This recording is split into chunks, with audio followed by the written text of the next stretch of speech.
Good morning, everybody. Hal, good to see you Sean. on here. Hey, buddy. How's it going? Hey, good. How are you? Doing great. Hi, Chrissy. Good. Well, you guys know the gig. We're going to go ahead and listen to the market update for this week, and we've got some really interesting training. And I want to share with you a little bit of market analysis that I did this week. I just actually posted it to Facebook, so would love for you guys to share that. I saw many of you shared the Altos research information that we talked about last week. And if you didn't, please go to my Facebook page. Go ahead and log in and download that market information and post it. You know, as we've been talking about, everybody's kind of talking about what's happening with the market, where's it going, what we can anticipate seeing in the first quarter. And, that analysis that I've done is going to help you when you're sitting down with your clients, both buyers and sellers. And then we're actually going to do kind of a mock buyer's consultation today, talk about the difference between giving an amateur presentation versus a real true professional presentation. So with that being said, we're going to head on into the market information. Here we go. Oh, gotta unmute it. Is declining each week now. It's the end of the year, so that should be expected, of course, but we probably only have 6 more weeks of falling inventory before the spring market kicks in and new sellers start trying the market. It's going to be wild to see where next year ends up. If you watched our November webinar, we shared a first look at how the inventory of homes in the US could indeed get back to normal levels by the end of next year. That scenario was really hard for me to imagine, even as late as August this summer. But if mortgage rates stay over 6 or 7%, that's how inventory will build all year. We have the Altos Research webinar next Thursday, the 15th at 10 a.m. Pacific. So we cover all the latest trends and all the leading indicators for what we can already see for 2023, including the inventory forecast of 2023. If you have buyers and sellers who need to understand what's happening right now in the crazy market, I recommend you join us. Starting in January, new sellers start planning for the spring, new buyers start shopping. So we want them to make smart decisions with the best data. There is a link to join us for that webinar, that's next week, December 15th, Thursday, 10 a.m. Pacific. Link in the description below. Click that to make sure you reserve your spot. These are limited to 1,000 attendees. And we have way more than that sign up each month. So click that now to reserve your spot. Each week, of course, Altos Research tracks every home for sale in the country. We track all the pricing, all the supply and demand, analyze all that data, and we make it available to you before you see it in the traditional channels. If you aren't using Altos market reports with your clients, your buyers and sellers right now, go to altosresearch.com, book a free consult with our team, because everybody is worried about what's happening right now. So if you use that link that I post to Facebook, you don't really need to sign up for it because the reports end up becoming free if you sign up for them. So just go in and sign up, and then you can go in anywhere in America and pull those reports down and use them, both at social media or to send out via email or when you're meeting with people. You to help them see clearly. The data we cover in these videos is national, but at Altos, we do every zip code in the US. So join us and dive in. I'm Mike Simonson. I'm the CEO of Altos Research, and here's what the data looks like for the first week of December 2022. After the Thanksgiving week, of course, the available inventory of homes for sale drops, and it dropped by 2.5% to 549,000 homes this week. Inventory is declining, as happens this time of year, because even as some homes sell, people with homes that are listed that aren't getting any buyer traction are very tempted to withdraw their homes over the holidays. Both of these cases contribute to shrinking supply, of course. You can see at the far right end of the inventory chart, inventory's finally started the down curve at the end of the year.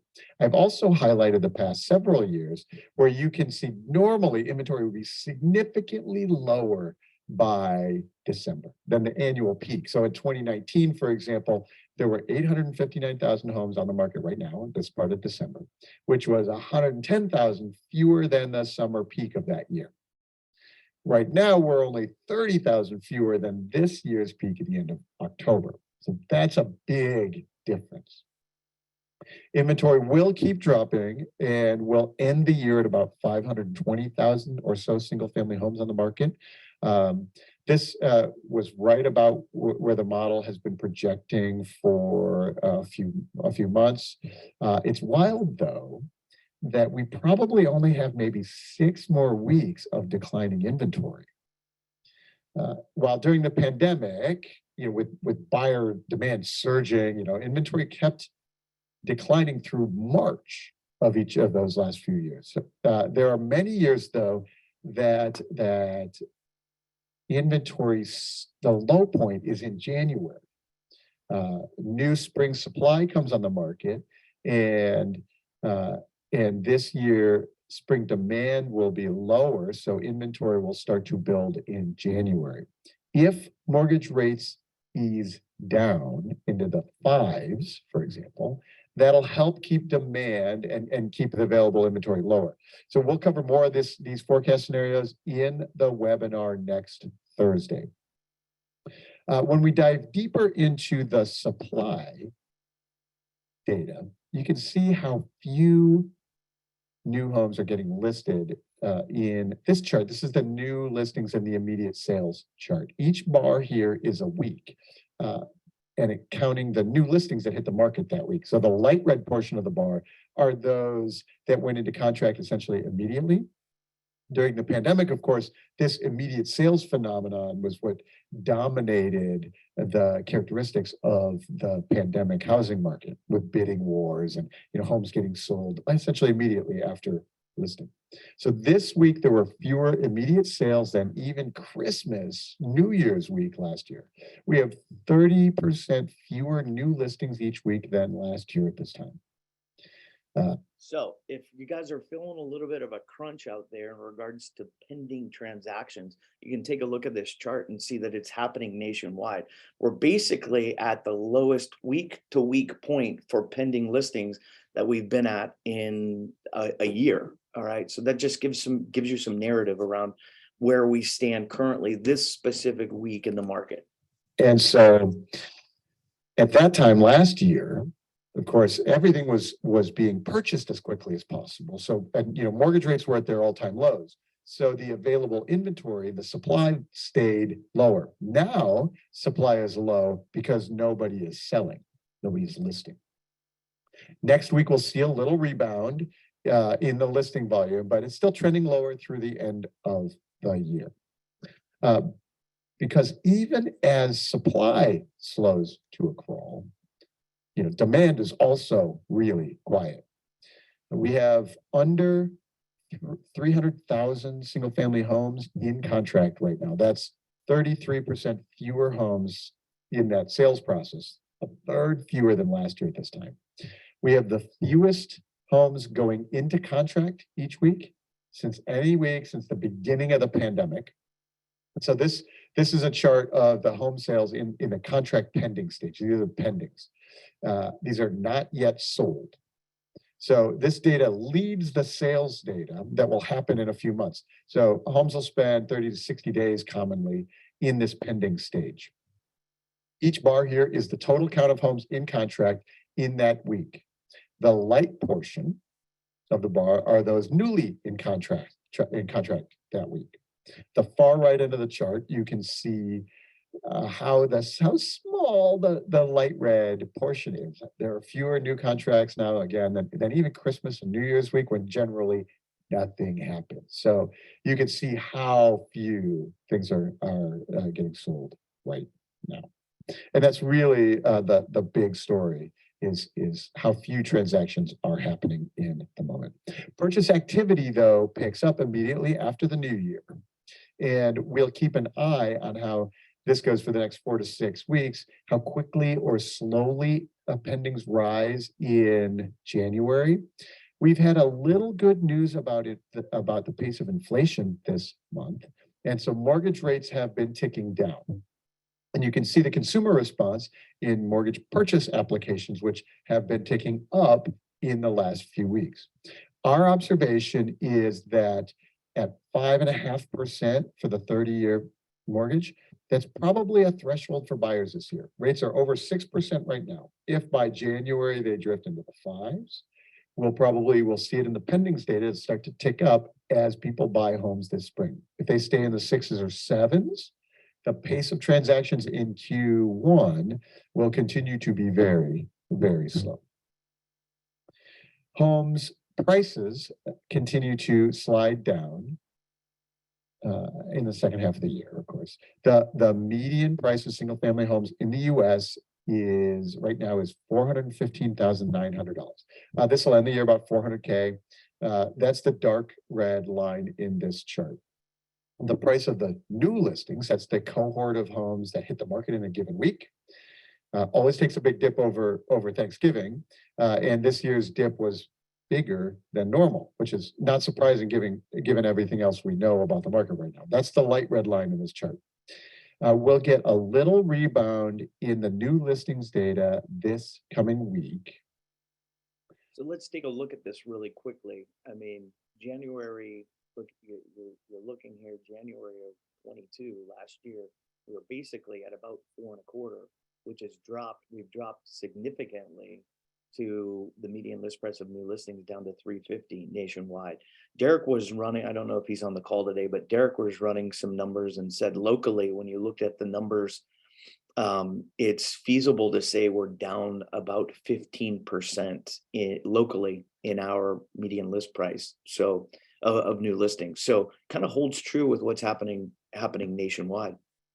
I'm going to circle back around specifically on this graph after we're done. But the homes getting listed for sale now across the country are essentially at the same price they were a year ago. So $350,000. So since these homes get listed now, they get offers in January or February. They close in March and April. So you can already see where those transaction prices will end up in Q1 and Q2. And there's really only downward pressure on home sale prices at this point. There's really no opportunity for home prices to increase nationally in 2023. In our price reductions data, we can see that seasonality is finally taking hold. Currently, 42.5% of the homes on the market have taken a price cut. So we've had 3 consecutive weeks of price cut declines. So that's as homes sell or they get pulled from the market over the holidays. So we're past the peak here. You can see how every year price reductions, like the deceleration of them through the end of the year and then through January, usually as well. You get new inventory in January, and so they don't take price cuts until later in the quarter. And so each line here is a year. The dark red line is this year. The light red line is last year. And so when you can see during the pandemic, when Americans were buying everything, taking advantage of the ultra cheap mortgage rates, sellers didn't have to cut their prices at all. Next month, we're going to watch how far price reductions decline and at what point they start ticking up again. That'll be very telling. So let's talk. What would be a mitigating factor where price reductions would decline?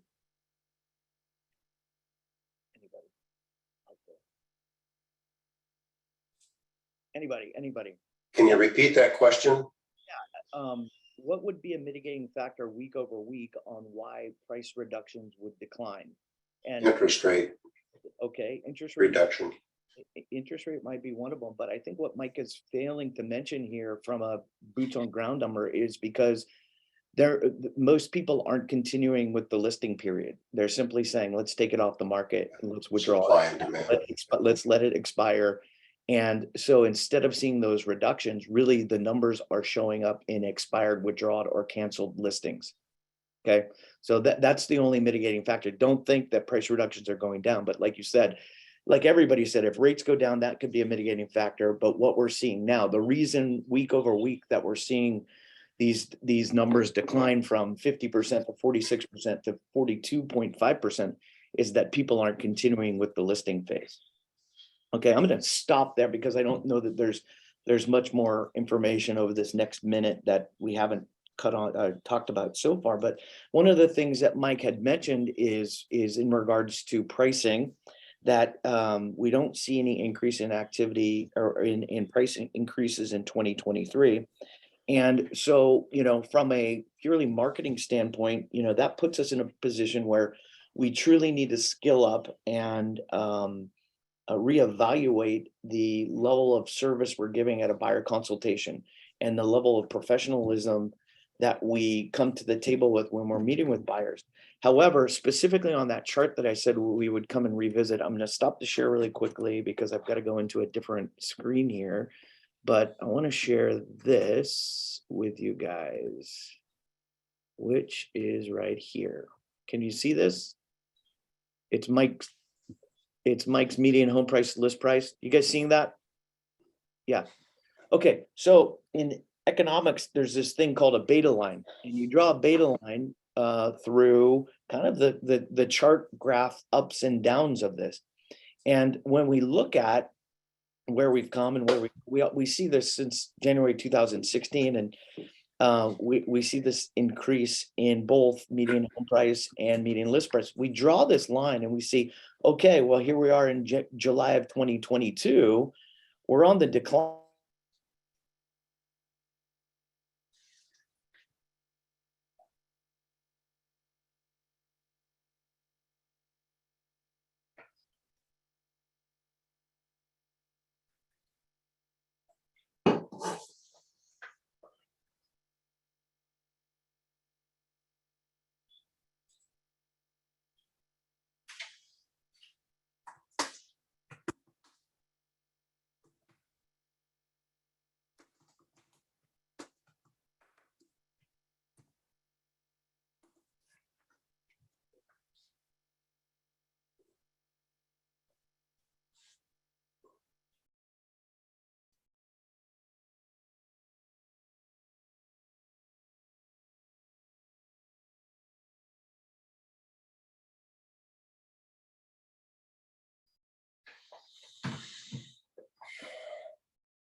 Is Sean frozen? I think Sean froze. He should be rejoining the meeting here quick.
Hey, guys, I'm gonna call Sean, so just bear with me a second. We'll see if he's coming back in or what's going on.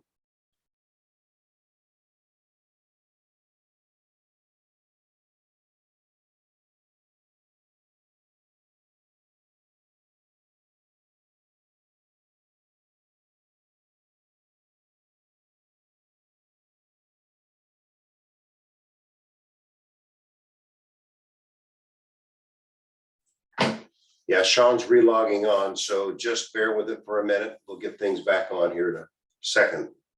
As long as his computer cooperates. It's good to know that I'm not the only one with that problem.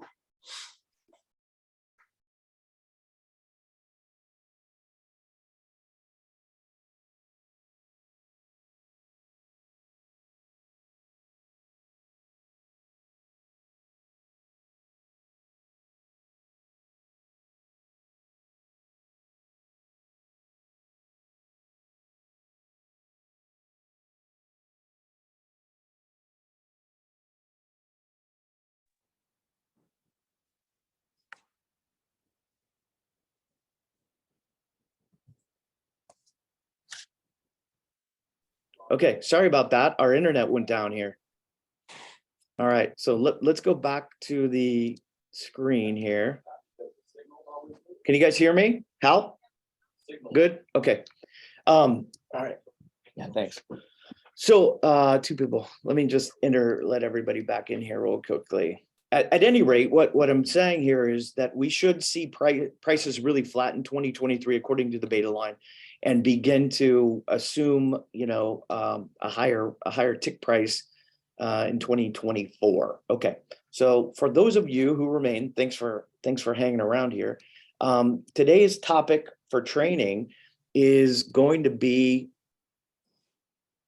the buyer's consultation. So I'm going to need somebody to role play with me a little bit on here. But before we do that, I'm going to take you through what a current buyer consultation should look like. I've had the request for this from about 5 or 6 of you over the past 2 weeks. And I know we talked about before going back and the 21 ways to crush the buyer. He'll bark. Oh, sorry guys, somebody needs to mute themselves. Anyway, we've talked about the 21 ways to crush the listing presentation, but what does the actual presentation look like? And especially maneuvering through a high rate of buyers expected to hit the marketplace in January, and many of you going on vacation or having the Christmas break, wanted to plant these seeds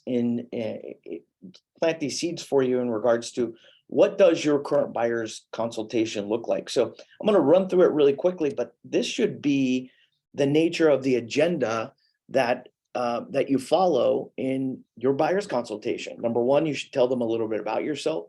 Number two, establish yourself as the market expert and share with them market data. Number three, share with them your value proposition, why they should be dealing with you. Go deeply into the needs analysis, ask them the 5 questions of business and help build rapport through those questions.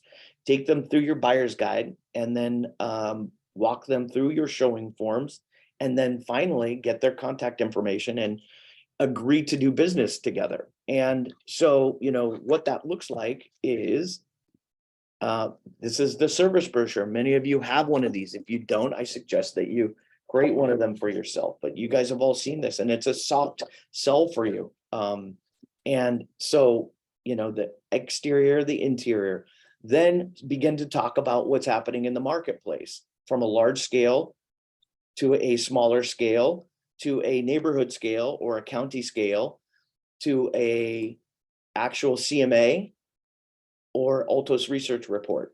So we bring all this information with us to share with them what's actually happening in the market.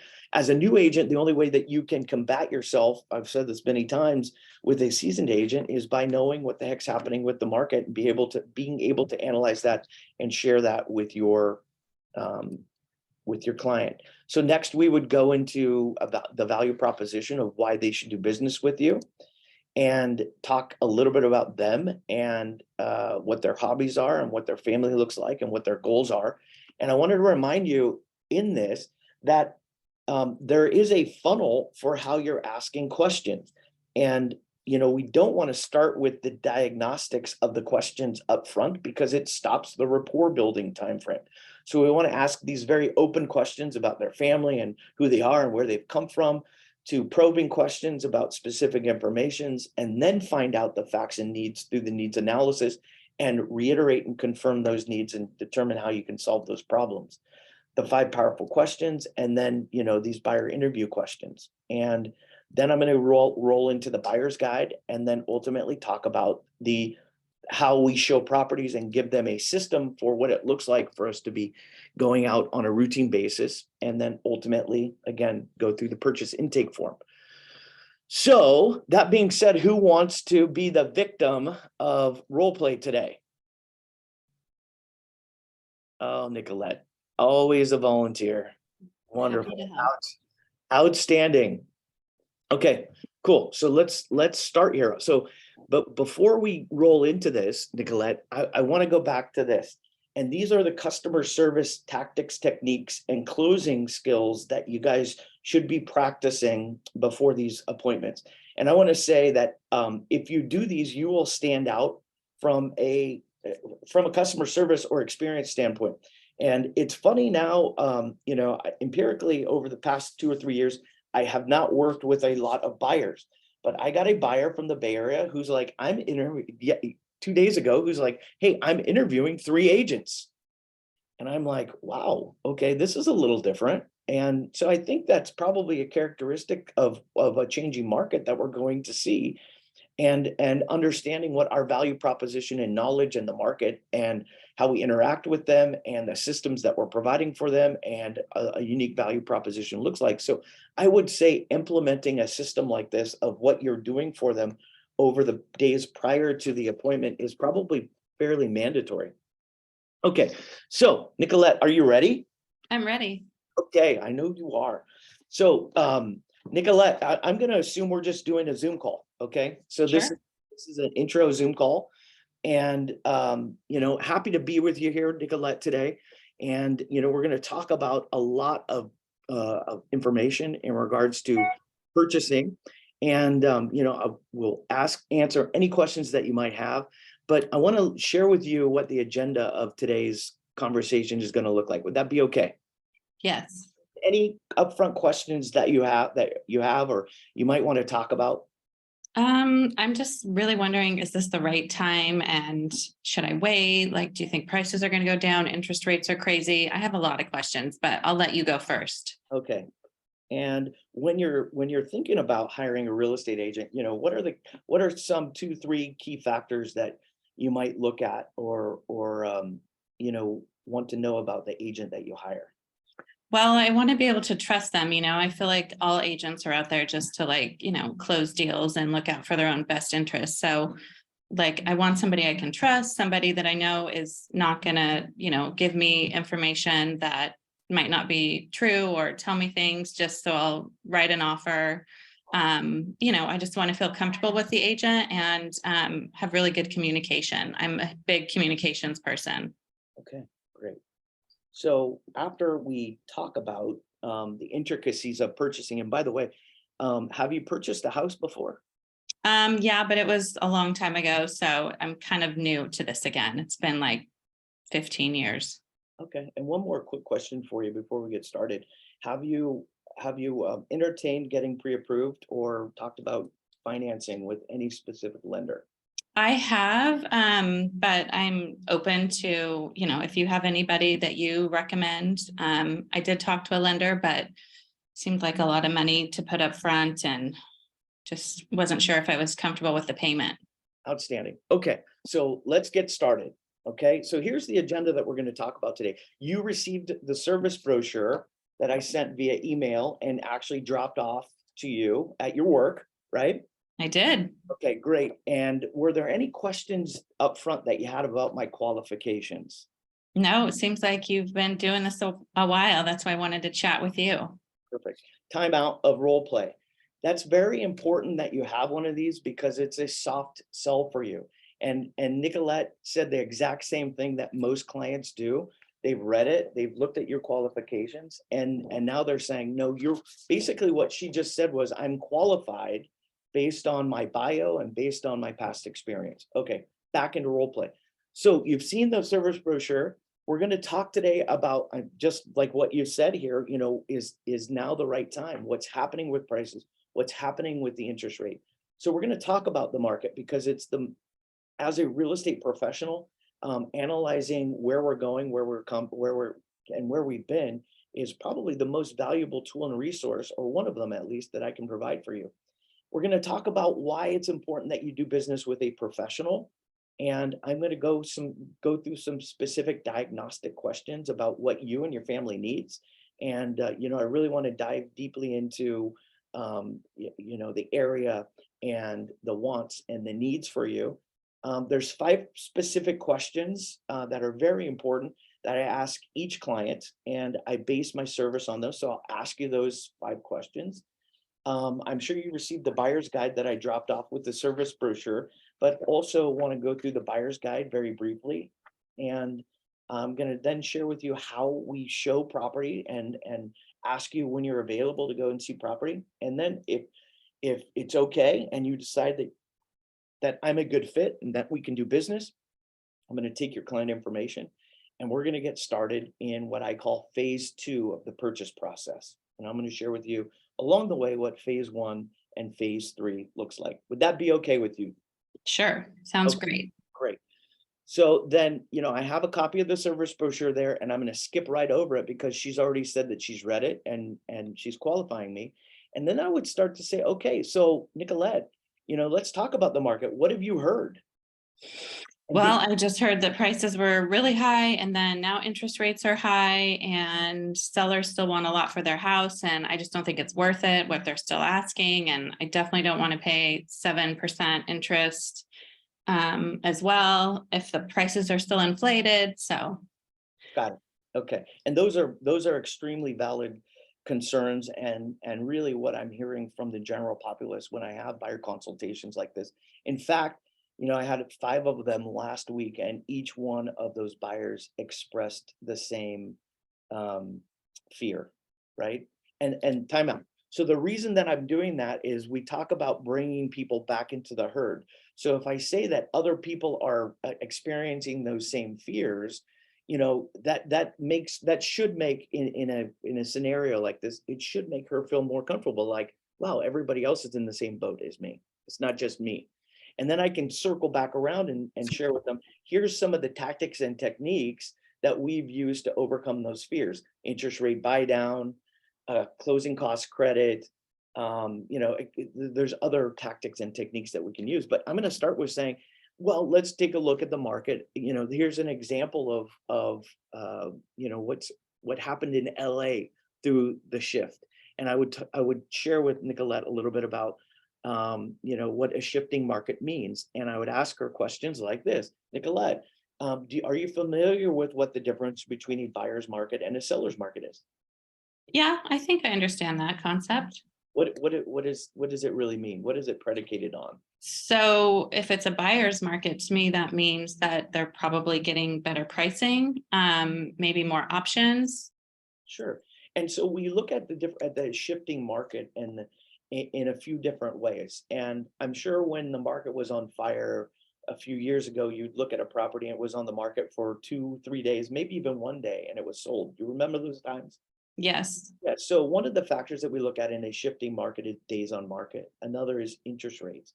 Another is price reductions. Another is inventory. And really what NAR, the National Association of Realtors, says about real estate is that we define the difference in markets based on the average days on market. And so a seller's market would be considered 90 days or less on market. And a normal market would be 120 days on average on market. Nicolette, can you believe a house might sit on the market for 120 days? I've never even heard of that. Is that true? It's very true. And in reality, what we're seeing right now locally is about an average days on market that ranges between 70 to 90 days on market. So we're still in a seller's market, theoretically, according to NAR, but guess where we're trending? Towards the buyers? That's right. We're trending towards a buyer's market. And if you understand the different types of real estate markets, you understand that a normal market is very irregular to stay into. Basically, you're either trending one way or you're trending the next. And so what I want to share with you right now is that in many cases in our area, because we've had an onslaught of Bay Area folks coming here and inventory remains low despite interest rates, we're still in what NAR considers a seller's market, but we're trending towards a buyer's market. Okay. And then I would move into a chart like this and show her, listen, yeah, prices are declining now, but by the time we get to 2024, prices are going to be back on the rise. Now, what do we know is happening with rents? Nicolette, you told me you rented currently. Mhm. What have you seen over the past 24 months or 36 months in regards to rent? It's hard to find a place and everything's super expensive. Super expensive. And how much are you able to write off of the rental amounts that you are giving to your landlord? I don't write any of that off. And is there any wealth building that occurs there? Is your landlord sharing with you any equity that they may be receiving or profit that they may be receiving in their ownership? That would be amazing. But it's probably a no, right? It's a no. Okay, so see how I'm just in a friendly manner hitting on those from her. But here's the bottom line: decade over decade, Nicolette, housing prices double, and what happens in the interim? Yeah, they're going to fluctuate. In fact, most real estate markets fluctuate every 7 years. We've just been on a tear. Now, here's the deal. Let's look at what's happened over the past 5 years in real estate, 5 or 6 years in real estate. Many sellers are going right now, what? Oh, we've lost 10%. I just mentioned, timeout. I just mentioned we lost maybe 15% over the past few months, a little bit. But let's look about what happened over the past 5 years. Most house prices have doubled in the past 5 years.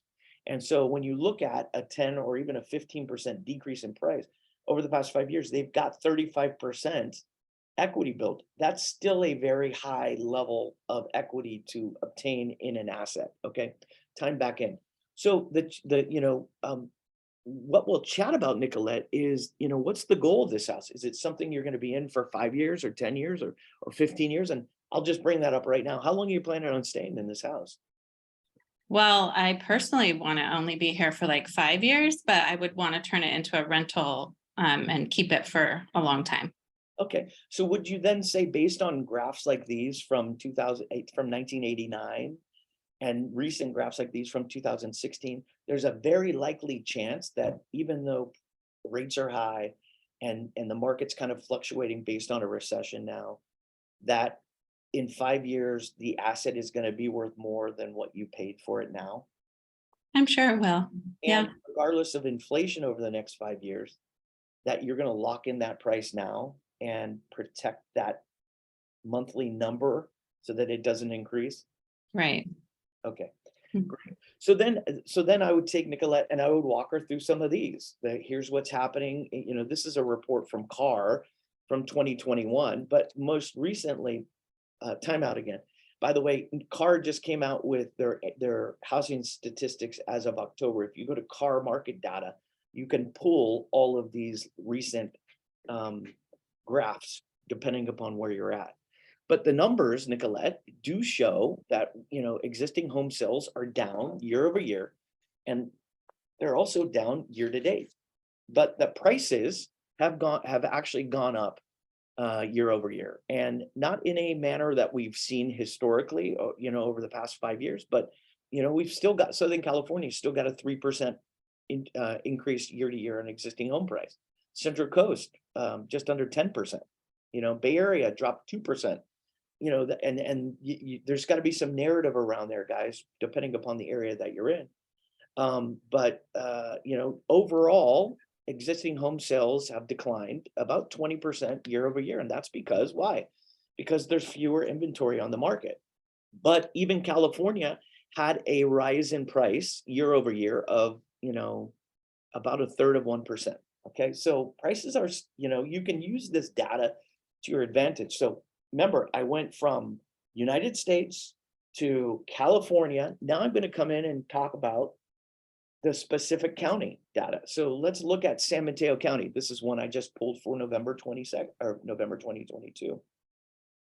We can still look at the average sales price. We can look at the list price received versus sales price received. Still pretty strong, Nicolette. As you can see in San Mateo, list price versus sales price is still 99%. We're not seeing large discrepancies that, you know, hey, I've listed it at $1 million and I'm going to take 900,000 for it. So these are all key indicators that we're still in some type of a seller's market. Again, trending differently, but average days on market, you see in San Mateo County, still 27. Guys, this is just from last month or November. So still really a very strong market. And then I'm going to go and talk about, so if this was the overall county, then I'm going to go in and talk about the specific city. In this case, it's Roseville. And I'm going to share with them the data for the overall zip code of Roseville and talk about those same numbers. And then, you know, after this, you would have your specific neighborhood CMA that you would go in and talk about specific days on market within the area that they want to buy in. Nicolette says, hey, I want to buy in 95661 in these specific neighborhoods or in the specific school district. Then I would pull a CMA for that specific area. And at the end of this, I would say, Nicolette, do you have any questions about what's happening with the market nationally, in the state, regionally, locally, or in the specific area that you want to purchase in? Well, I think like just looking at what you're showing me, that little gauge says it's a strong seller's market. That kind of worries me. Does that mean they're still getting like higher prices than they should? Well, what it means is, and we've just talked about what what we're still seeing overall prices year over year appreciate overall in California and many of the counties. It means that if you buy in the right neighborhoods, there's a chance that you could still obtain a little bit of market appreciation while locking in a specific payment. And there's a chance that you could be very neutral over the next year, which is what I've showed you on that graph that we looked at. And by 2024, you could start building some true appreciation in equity. That's what the numbers show, Nicolette. So if you're buying in a seller's market, it means that the market is continuing to rise. Okay. All right, cool. So then I would move into the value proposition. Now, Nicolette, you're interviewing many different agents, and I want to share with you, here is in the area that you want to purchase in Roseville, here are the last sales that we saw. And in this case, what you see is everything has sold at 102% of market value. I want to share with you what my numbers look like. When I represent a buyer, typically I'm able to negotiate under market value about 2%, 1.5%. So if we look at the hedge, 102 versus 98 of you being represented by another agent versus me, I'm going to get you about 4% under what a normal agent can get you in regards to the house. Now, median home price right now in Roseville, we go back here, is about $674,000. So we multiply that just by rough numbers, 600,000 times 4. Or 6,000 times 4. Excuse me. That's about a $24,000 savings versus being represented by another agent. Would that be important to you? Yeah, for sure. Okay, great. It's important you guys come prepared. Do you see how we're time out? You see how we're taking this from a very amateur, like let's have a conversation about buying, to very specific, to a very specific professional, question-based, value proposition laden way of maneuvering the buyer consultation. Would you agree? Mm-hmm. Okay, great. So other things, Nicolette, that you should be that you should understand about my professionalism. I've been a broker since 2004. You can go online and look at my Zillow testimonials. I've got a 5-star review. You say Google. You might bring testimonials. You might bring a list of referrals that she could call and say, listen, here's a list of 5 people that I've represented over the past 2 years that you can call who understand how I work. So to bring that with you, know your value proposition while you're there. And when Nicolette says something like, Sean, why should I hire you to be my agent? You have all of these things at your fingertip to be able to share with her, okay? In addition to that, you should have done your homework by the time you got there. Who do they know that you know? Who referred you? What other professionals that you guys might have in common? You know what they look, what their profile is on Facebook, if they have children, what their alma mater looks like, all of those things. You know, our median home price right now in town, which is crazy to think of, you know, 5 years ago that we are like 375, 425. In the median home price right now in Lincoln is about 750. Agreed? So that in that is about a $17,000-18,000 commission that you're preparing for. And a lifetime of account. It's, we say that each customer that you have, if you've done a great job, should result in 5 sales over the lifetime. So if we looked at each customer that we wanted to procure, they're $100,000 account now. So you got to do the work to prepare for that $100,000 account. That's all I'm saying. And wrap it up with understanding what their disc profile is. Again, not understand what the question funnel looks like. Don't go diagnostic first. Don't go, Nicolette, what kind of property do you want? Where do you want to live? How many bedrooms and bath? And what does the square footage look like? You're wasting your opportunity. You're bypassing your opportunity to build this rapport with them and show them how you're giving them the professional consultation. So then we go, remember those five powerful questions that I mentioned when we first started this, that were part of the agenda, Nicolette? Mhm. Yes, great. So these are 5 questions that I ask absolutely everybody that I meet with, and it really helps me to understand how I can service them. So Nicolette, here we go. I'm going to ask you question 1. Is that cool? Yeah. Great. So really, what motivated you to meet me today? Well, I'm just trying to find the right person to represent me if I decide to buy, and I'm just trying to figure out if I should right now. So, Okay, great. And so beyond that, is there anything else that we're trying to accomplish today?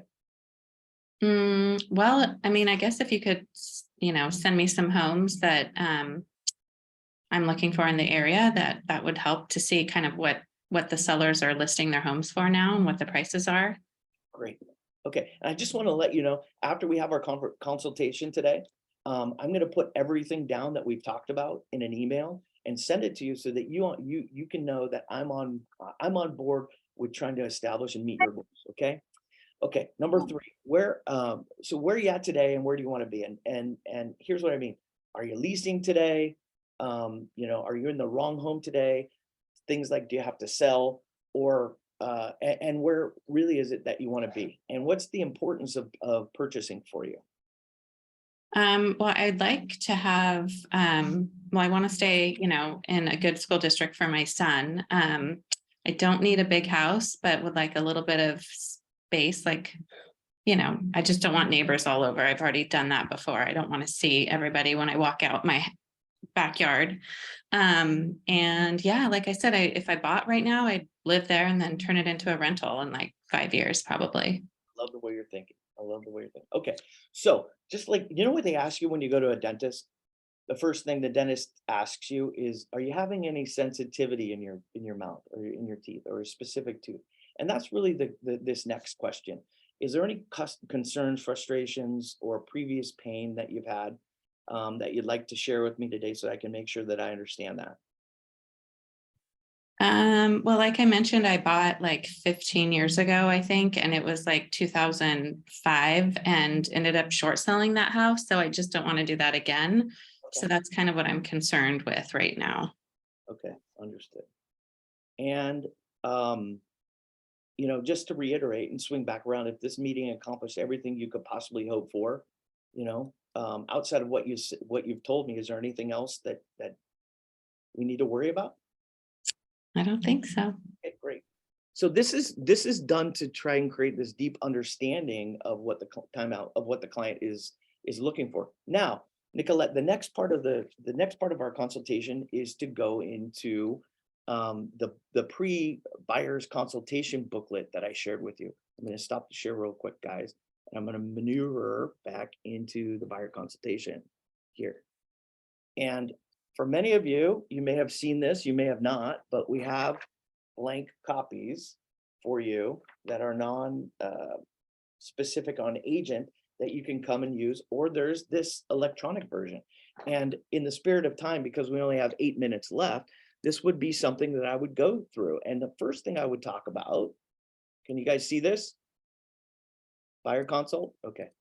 So the first thing I would Yep. talk, yeah, the first thing I would talk about is really, Nicolette, my job as your agent is to help you build wealth. We know that 80% of millionaires have become millionaires through real estate. And so I wanted to, have a conversation pre-built about wealth building and go through the objectives of really why you're there, to share with them where they're going to find the market, to help get them pre-approved, to understand the contract, and that it's your job to handle the details of the transaction.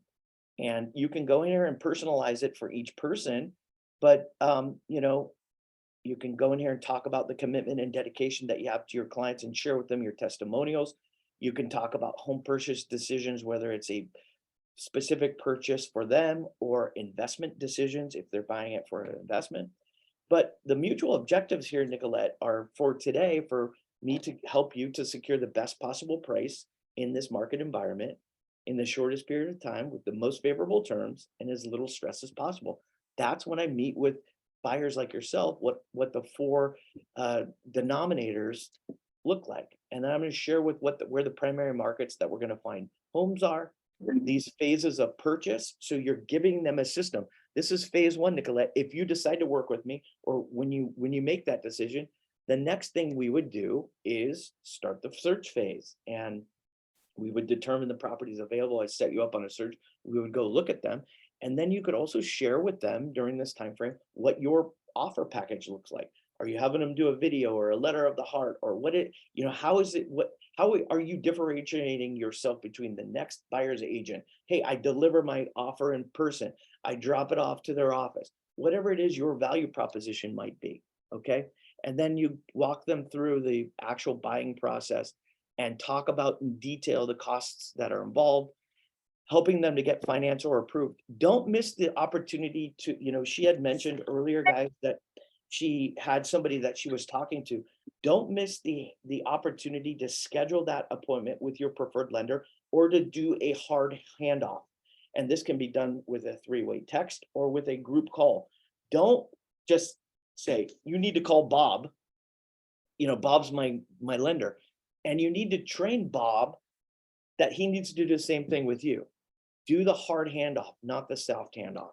But we would go through financing and pre-approving and what a home inspection does and what escrow is and what the title company is, and then two different types of title insurance.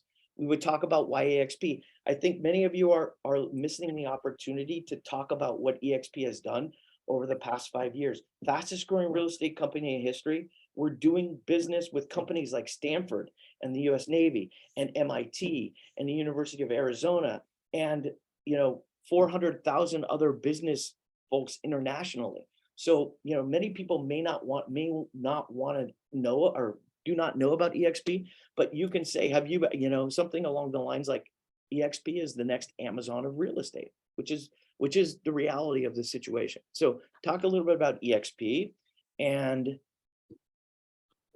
finish off with what the buyer wants most from agents. And that is, Nicolette, if you had to put amongst these categories, if you had to determine what my value is to you, what's the most important thing? She kind of mentioned it before, negotiation and trust. But what we would say is most buyers just want help finding the right home for the purchase. And here's some other graphs that we can burn through. We've only got 4 minutes left. And then I would go back and say, is there any questions that you have about this information, Nicolette? She's going to say yes or no. And then I'm going to go back and say, well, I want to share with you what my system is for showing property. Sorry, guys, I got to admit somebody. We go through the system, which is this. I'm going to ask you what you liked about the house, each house we go to, what you like, what you didn't like, what would you pay for it, and how would you rate it on a 1 to 10? I'm going to say, I'll create a property viewing log for you so that we can track the houses that we've looked at, what they ultimately sold for, and what you rated them. Here's my showing outline. I'm going to give you this detailed questionnaire to find out exactly what we want, which is what we're going to do next. We'll show only 6 houses at a time, because what I find is buyers' heads blow up after we've seen 6 houses. They can't understand which houses they've been to, what they like. It's like going to the Cheesecake Factory, right? You have this huge freaking book of everything that you can have, and it takes you 30 minutes to understand what you want to order. No, we want to be more like in and out, like, hey, here are what we're going to look at today. Let's get your mind focused on these 6 houses and we'll come back tomorrow or the next day if we need to. The like dislike form and bring a blank purchase agreement so that you can ask them after, do you want to write an offer on this house? Now, understanding and showing outline, Nicolette, what we're going to do next is talk about the specific needs analysis. I'm going to go into a buyer interview question mode, just like this. And this is the end. And if we looked at that question funnel, it's where we get to the actual diagnostics. We've created credibility, we've created curiosity, and now we need to come in and actually find out what she wants. Why are you thinking of buying a home? How long do you intend to live there? What are the number of bedrooms and what school district is it that Gage wants to be in? And when does your lease end? All those types of questions here. And then we wrap up and we say, Nicolette, based on everything you've heard today, is there any reason that you wouldn't hire me to be your real estate agent? No. Great. Okay, so the next phase here is I'm going to take this purchase intake form. We're going to get all your information and get you set up in our processes and our procedures, get you set up on market updates. You'll get immediately when a house hits the market, you'll get to know about it. And would it be okay if I scheduled a time for us to meet with my lender?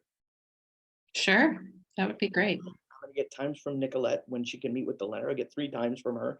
Then I'm going to go back to my lender and say which one of these works. And we're going to meet together. We're going to get her pre-approved and we're going to get her into phase 2 of the process. Make sense? Okay. Now, 11:58, we had some technical difficulties, but we got through it. Any questions about all of that? No. Okay, so use this as a guide. We're going to send this out via YouTube, post it to our YouTube channel, but use this as a guide for how you're conducting consultations in 2023. Your conversion ratio will go way up.